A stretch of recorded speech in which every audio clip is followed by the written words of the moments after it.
Thank you for tuning into Zim News Beat TV with Robert Tapfumani. Makadi wanjasi? Tipeni makadiwa. Tiripo nini kurise kumba?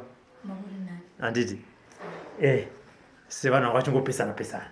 Anditi chingoni makanda vanga varipo vazoenda vazodaiso. Ndini Robert wacho. Anditi ndingati dambudziko ranetsa vantu kandi rakakunetsai kuti muzoti arega ni bono tsaka siku rachapola. Rakamira sei? Izvo zvakutobda. Zvakutobuda. Dambudziko rangu. Ndani makore angu ati wandinsa ndarohwa. Dambudziko ranyanya nditi nduwe. Pafiti mudumbu mangu munorwadza. Handina period.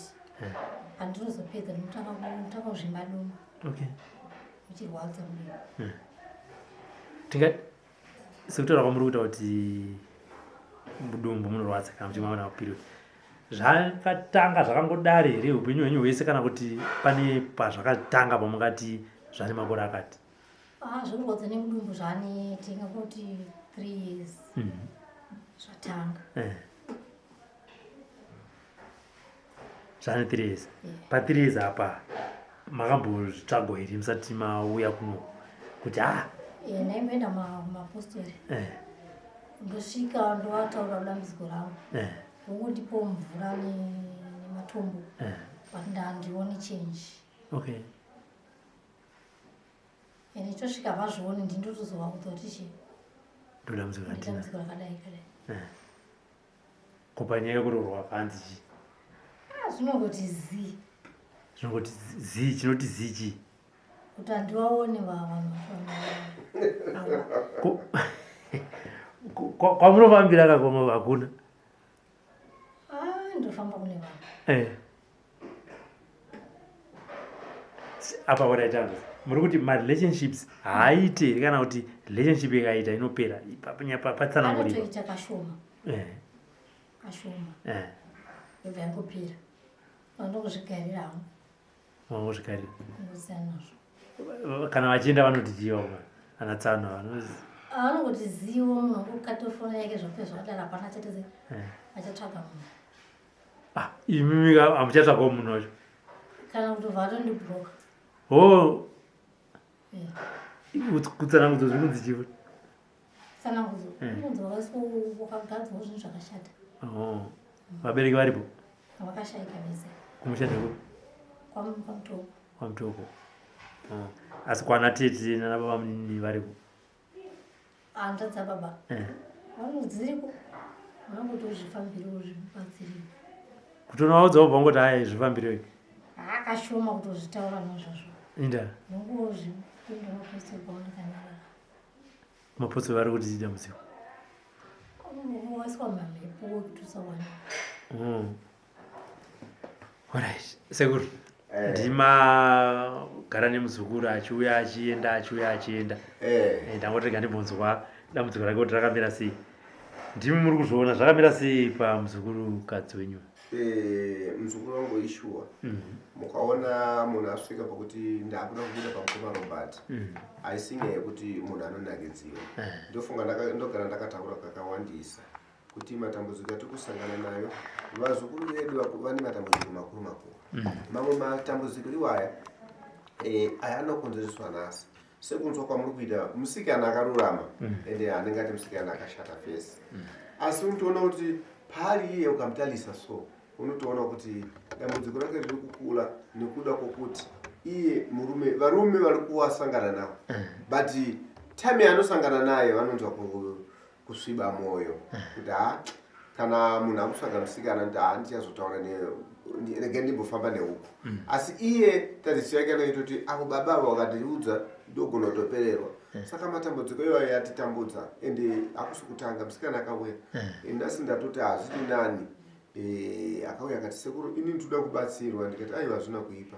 Ndobuda zvangu nditaure namukoma Robert ndibude zvangu pamhepo nditaure zvimwe zvichemo zvangu. Saka chichemo chake chinotisa tsitsi because nguva yake yakakura kana zvamuvhiringa anokwanisa kungochema.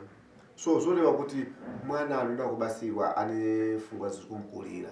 Saka alhamdulillah tinokumbira Mwari kozi apa so akutena makore yake vamwe anofunga kuti pamwe akura asati akura 30 something years padhuze stereki pekuti kana akaona murume ari kuda kumuroora womubereka mwana saka ndo chinhu chihombe mudumbu make ishua ndechekuti mudumbu first time achisvika miri wake wakaslima zvinotyisa zvinotsatsidza even power pakufamba but apa nhasi ndaona ari kujijirika ndofunga kana mamuona atingati musikana anoshoreka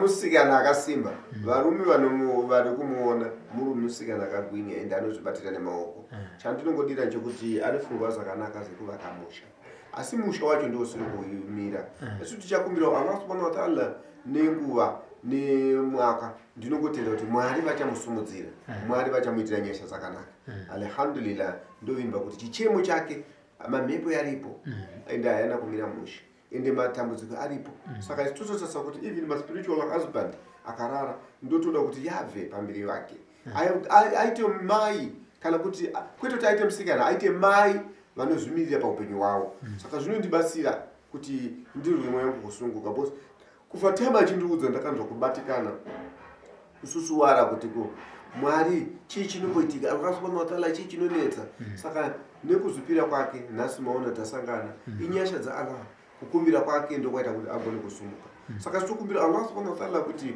pamunziretsisi awanewo kanonzi kake kacheche kamwana saka ndokotenda kuti Allah kana mwana munosati kune mwana ari kuchema kuti ndikangoita mwana angomitiswa vamwe vakunokanda mutoilet ona iwe musikana ari kuchupira kuti ndaitawana murume wangu ndaitawo mwana nyangwe ndikangoita mwana wacho Allah subhanahu wa ta'ala zvinomubatsira but ndichanamata tichakumbira tichafamba nepanoda kuti ashambidzwe bose anoda kushambidzwa kuti titande mweya wakaipa wakamufeka mweya wekuti pese paanenge afamba vanhu anomufungidzira kuti maybe ava ndiambuya vamwe vanhu aiwa musikana akazvimirira saka ndichatoshanda zvakasimba kuti tigone kumuyambutsa sezvo adzoka patiri ane simba ati nhasi sekuru even mukomarobe wakauya ndichamira ndida kumira pazviri hosha yake ndiyo hombe yemudumbu itori diki pane yekushayiwa murume nokuti kuti iwo wanewo murume system yevanhukadzi inodawo murume pane pamwe kuti unogona kusvaka chipatara kuti chipatara ndidapiwe mudumbu ko iyo nyoka yacho yakudawo baba ka alhamdulillah saka izvozvo ndo zvinhu zvimwe zvinoitika mukulalama saka vana vazive kuti munhu akakura kusvika paage ndosaka muchiona kuti vanotaura kuti uyu mwana akunesa mumba nokuti miri wake unenge wakunzwa system yekuda yemurume saka ndozviri pane musikana saka panogadzira chirwere kana kuti ukosha wokuneseka pakati pemiri wake nokuti vanhu vanofanira kuziva system pakurapwa kana pakugara system yababa cheche ikavindikira mudumbu kana ikavindikira miri inokadzira chirwere handimazwa zvafanira kuti murume nhasi uno akagara 20 years kana 10 days kana 30 days achienda kutoilet apo neapo kunobudisa weti achibudisa mbichana panozopesera kuenda kwadhokota ane draining wabvanze ngaiswe tube kunati system yakaisofamba saka uyu alhamdulillah isi tikutona kuti murume achamuwana zvinhu zvichatifambira zvakanaka ko kana vehama sekutaura kwaari kuita kuti vanenge vachiti zvifambire wega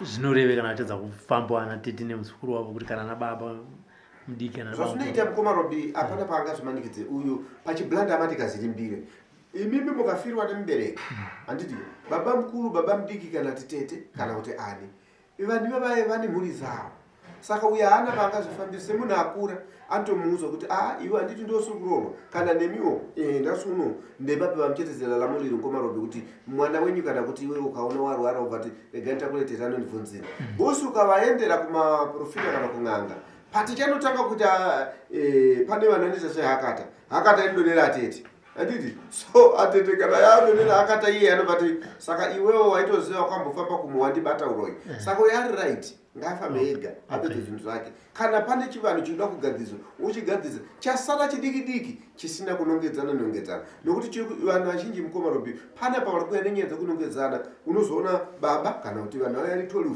pakuzoya kachiti unoona akuya 2 obvunza kuti kunasi mauya muri 2 indaanza kuti ipapai dare parakazobudikira paipai vai vakazopopota nzi watinangidzai iwe uroyi bosi watitoa kutakura kuno saka chiita zvinhu zvako saka anosara ari padambudziko munhu ari kurwara saka uyo ari right kufamba ega ngoma nokuti chiri kumunetsa chiri kunetsa iyi asi mai wake na baba wake ndiye vali mapenyu ndio vaineseka nezveupenyu wake saka kana buti kana ani iye ngaafambe afamba kale atosvika kare chapola chamira ipapo ndito patenda ipapo andi imi vandadzi mumba kwenyu muri vanganimi makwedu tati 4 tasara tiri 2 vakomana vangani vasikana vangani 2 vasikana vakashayika pasara ine mukomana ari kupi mukomana ari basa anokwana achisenza kugara ikoko nemhuri yake ane mhuri yake bari makambomudzira kuti handadzi ndo matambudziko atikusangana nawo anozviziva anotiwochisa baba anongotoendiwo mapostori unogadziwa anditi aiwa nopakanaka vandadzi mashoko enyu zvenyu ekupedzisira kuna sekuru achapola takatarisana neshuviro yenyu kuti sekuru ungakwanisa kutibatsira ndigoni kuti ndikutenda iyoyi ndikunobatsirwa sezvamunobatsirwa vamwe handiti saka ndakatonzwa mumwe anoti nditi handaona musikana apo ndipe nhamba ndovapa here vasingabhulokeka akasvika masekuru ovita kuti munhu ovanda vasvika vana sekuru handiti aya ndinotenda vandadzi